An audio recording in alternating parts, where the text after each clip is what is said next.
Cute girls were the only thing on my mind as a teenager. I tried to focus on school, but once puberty hit, it was game over for my rational thoughts. The only physics I cared about were the bouncing of Stacy's fun bags. So during my senior year of high school, I was determined to get some. I didn't even care what it was. First base, second base, chest bump in the dugout, anything was better than nothing. But walking up to girls and raw dogging a combo was scary. Every time I was about to, my brain would just turn into a pothead seeing a cop like, "What are you doing? Bail! Bail!" Plus, I wasn't born with godlike genetics. I was just a typical 6.5-inch scrawny pasty white boy. So I knew if I wanted a shot with any number above a 5, I'd have to improve my appearance. So I switched out my glasses for contacts, started working out, and wore enough Axe body spray to kill most small animals. The only thing I refused to compromise on was my khakis. Super comfy and 6 pockets, they're the perfect pants. Yeah, I get women are disgusted by them, but maybe if they got to know me, they'd see I'm really a genie. I could go for some McDonald's right now. Your wish is my command. My next step was to draw attention to myself. I'm like, I'll just get highlights in my hair and I'll try out for the school play. And to my surprise, it worked, but for the wrong gender. Guys started hitting on me, which was flattering, but so annoying, because most of them didn't take no for an answer. One time a dude spit game at me and I immediately shut it down. I said, "Hey man, I'm flattered, but I don't play for your team." And he says, "Well, have you ever tried it?" I'm like, dude, that's not something you just try. I'm never home alone looking at my TV remote like,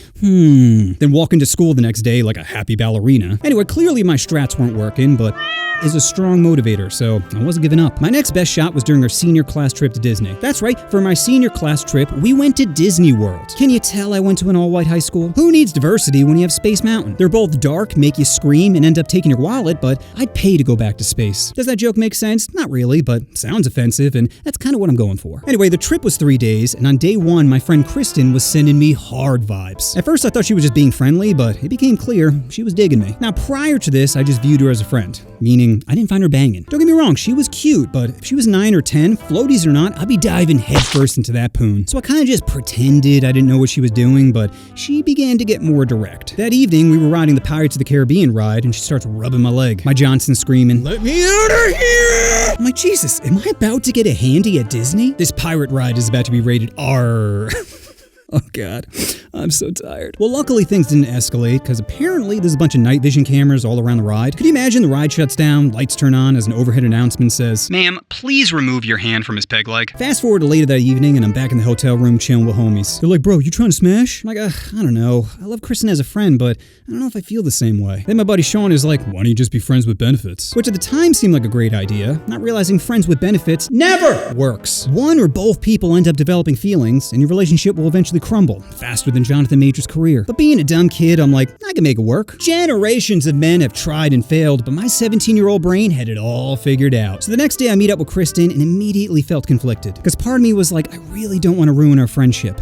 And the other part of me wanted to get my beak wet. My balls were dry for 17 years, and I just wanted some dome. You could argue I didn't know what I was missing, but I heard good things. The reviews for blowies are in, and it's overwhelmingly positive. So like an absolute bitch, I just kept changing my mind, constantly going from hot to cold, until later that evening when we were standing in line for the teacups. I don't know what it was, but when I looked at Kristen, I just thought, hey, why not? She's cute, funny, has a nice pair of fun bags. I think we'd have a great time together. Friends with benefits would be cool, but you know what? I think dating sounds even better. That's when my brain activated cringe mode. Because instead of just asking her out or leaning in for a kiss, I said, "Oh, Kristen, I forgot. I got you a gift.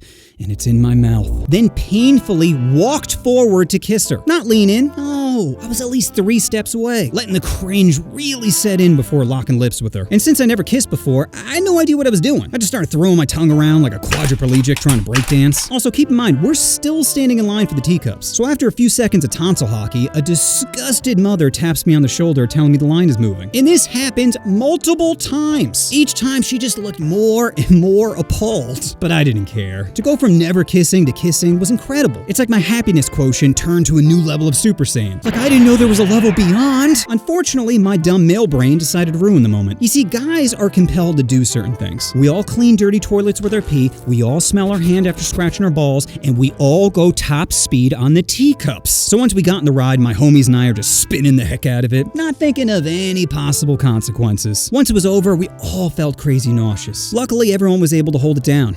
Well, everyone except for Kristen, who decided to paint the sidewalk with her dinner time turkey. That probably killed the mood, right? Nope. Horned up me went right back to making out 30 minutes later. I could still taste that gravy. Eventually, I was able to ride her splash mountain, but unfortunately, there was a lot of dead fish in a river, if you catch my drift. So whatever happened between me and Kristen, well, I ended up breaking up with her 6 months later. Now, all breakups are tough, but it went as well as you could hope, because I left her for someone hotter who had a lot less seafood on her menu. You know what you want to do. Oh, you want to push that subscribe button. Oh, push the button. Push the button.